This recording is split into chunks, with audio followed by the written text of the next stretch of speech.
마일스톤 H. 안녕하세요, 마일스톤 H입니다. 수요일날 어떤 자료를 말씀드렸는데요. 그게 바로 엘리어트 웨이브 티어리, 한국말로는 엘리어트 파동 이론이라고 하는 자료입니다. 제가 지금까지 어떤 분석들을 할 때 말씀드렸던 많은 내용들이 엘리어트 파동 이론에 기초를 하고 있는데요. 그 내용의 기본이 되는 내용들을 오늘 설명을 드리고자 합니다. 엘리어트 파동 이론은 여러 내용들, 여러 책 버전들이 있겠지만 제가 일단 간단히 정리한 것은 공식적으로 책을 작성했던 1934년 기준으로 그가 작성했던 Nature's Law, 자연의 법칙이라는 책에서 나왔던 내용들을 간추린 한국 번역본이 있어요. 그 책을 기준으로 정리를 해봤습니다. 책에는 이런 내용이 나옵니다. 태양 아래 새로운 것은 없다. 인간의 본성과 그 패턴은 변하지 않는다. 인간의 본성, 그 패턴, 이런 얘기들이 나오거든요. 엘리어트 역시 천재가 아닙니다. 일반 노동자였고 어떤 계기를 통해서 자기의 이론을 정립하게 되었는데요. 그 바탕이 되었던 것이 찰스 다우의 두 가지 법칙이 있었습니다. 저희가 일반적으로 알고 있는 다우 법칙이죠. 다우가 처음에 발견한 것은 두 가지였는데요. 첫 번째는 시장의 상방 추세 세 가지의 성향을 가진다. 과매도권, 실적 강세, 저평가일 때 상승을 한다라는 규칙과 두 번째는 특정 시점, 특정 비율로 되돌림이 발생을 한다는 거였어요. 이 내용을 바탕으로 해서 랄프 N. 엘리어트가 자신만의 이론을 만들게 됩니다. 그러니까 이 다우 지수가 기본이 되어서 그 내용을 연구하게 되었고 거기서 반복적인 패턴을 발견하게 돼요. 결국에는 다우 지수를 연구를 해서 자기만의 이론을 정립했지만 이 다우 이론보다는 광범위하고 정확성이 굉장히 높았습니다.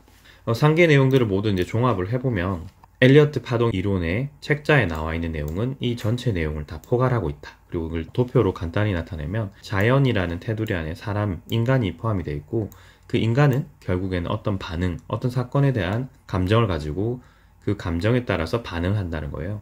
그리고 그 인간이 사멸하지 않는 이상 그 모든 감정과 패턴은 반복한다.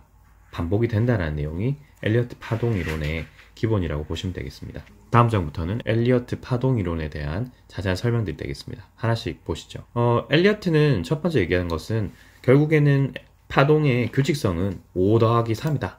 5 더하기 3이다. 5 더하기 3이 8이 되어서 원 사이클을 이루는데 그 5라는 것은 이제 충격 파동이라고 해서 첫 번째 상승 파동은 이렇게 5파의 형태를 보인다 이고 조정파는 어느 정도의 되돌림이 있는데 되돌림은 항상 3파 형태로 나온다 라고 해서 상승 5파, 하락 3파로 해서 총 8개 파동이 하나의 사이클을 이룬다 라는 게 첫 번째 규칙이 되겠습니다. 그래서 제가 항상 말씀드리는 게 상승, 하락을 계속 말씀드릴 때 5파의 상승과 3파의 하락을 말씀드리는 겁니다. 두 번째는 5파의 상승과 3파의 하락도 5파와 3파의 자그마한 반복 구조로 만들어진다 인데요. 그거를 영어로는 프랙탈 구조라고 해요. 프랙탈 구조라고 해서 상승 5파 와중에도 이렇게 조정이 되는 구조는 하락을 하는 구조에서는 반드시 3파가 나오게 돼 있다 라는 겁니다. 제가 여기도 표시는 하지 않았지만 여기서도 3파의 연장 파동 상에서도 당연히 3파 하락 조정이 이렇게 나오게 되는 것입니다. 충격 파동과 조정 파동은 절대적인 것이 아니라 주 파동이 가는 방향과 같은 방향이라면 충격 파동이 5파이고 반대 방향일 경우는 3파이다. 여기서 주 파동이 이 방향이니까 주 파동과 같은 경우에는 5파, 반대 방향일 경우는 3파가 된다는 겁니다. 프랙탈 구조라는 게 결국 다른 게 아니라 기본 구조 형태가 지속적으로 반복이 돼서 더 큰 구조 형태를 만든다는 건데요. 이렇게 작은 삼각형, 역삼각형들이 모여서 큰 삼각형이 되고 이 큰 삼각형들이 또 모여서 이렇게 더 큰 삼각형, 더 큰 삼각형, 큰 삼각형. 그래서 기본적인 작은 구조 형태가 계속적으로 지속적으로 반복된다는 게 프랙탈 구조입니다. 앞에서 말씀드렸듯이 표면적으로는 큰 5파이지만 이 5파를 구성하는 작은 파동들 사이에서는 5파와 3파, 5파와 3파가 지속적으로 계속 반복돼서 큰 5파 안에서도 5파와 3파가 지속적으로 반복되는 프랙탈 구조를 가진다는 게 엘리어트 파동 이론입니다. 이 엘리어트 파동 이론에 여러 가지 특징들이 있는데 저는 크게 5가지 정도만 일단 말씀드리고자 합니다. 큰 5파 상승이든 하락 3파이든 간에 상승을 하는 와중에도 혹은 하락을 하는 와중에도 그 가파르기, 비율이 조금씩 가팔라진다라는 게 있어요. 그래서 이렇게 1파에서 2파, 3파, 4파, 5파를 가면서 하락 지점이 되는 2파와 4파, 그래서 1파의 첫 시작점과 2파의 하락 지점을 연결했을 때 나오는 첫 번째 녹색, 그리고 2파와 4파의 저점을 연결하는 이 녹색, 그리고 4파와 5파 사이에서도 안에 구조를 보게 되면은 어떤 녹색의 트렌드를 그릴 수 있을 거예요. 저희가 보통 그걸 트렌드나 채널이라고 얘기를 하는데요. 이 트렌드나 채널이 갈수록 파동이 진행이 될수록 더 가팔라진다. 이렇게 가팔라진다라는 걸 알 수 있어요. 그래서 보통 제가 설명을 드릴 때 1에서 5파까지 상승 파동이 될 때 기울기가 점점 가팔라진다라는 얘기를 드리고, 저는 보통 이걸 3개 또는 4개가 되었을 때 이제 거의 정점에 이르는 것 같습니다. 혹은 고점에 이르는 것 같습니다. 라고 판단할 수 있는 거예요.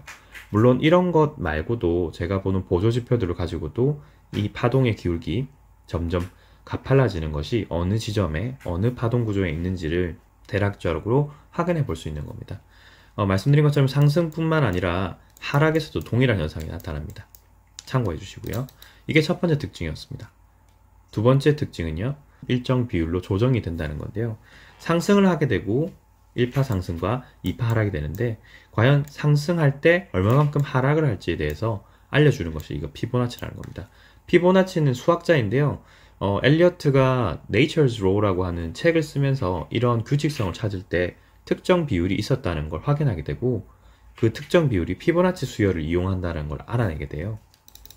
근데 모든 부분에 확인이 되거나 모든 부분에 피보나치 수열을 확인할 수 있는 것은 아니고, 지금과 같이 상승을 한 이후에 하락이 될 때 이 부분에서만 어떤 특정 비율이 사용된다는 거예요.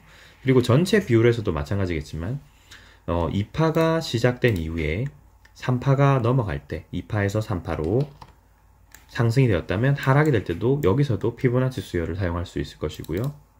그리고 전체적으로 보더라도 프랙탈 구조이기 때문에 큰 상승 이후에 하락이 되었을 때도 특정 비율로 이런 비율이 생성될 수 있다는 겁니다. 이상 마일스톤 H였습니다. 감사합니다.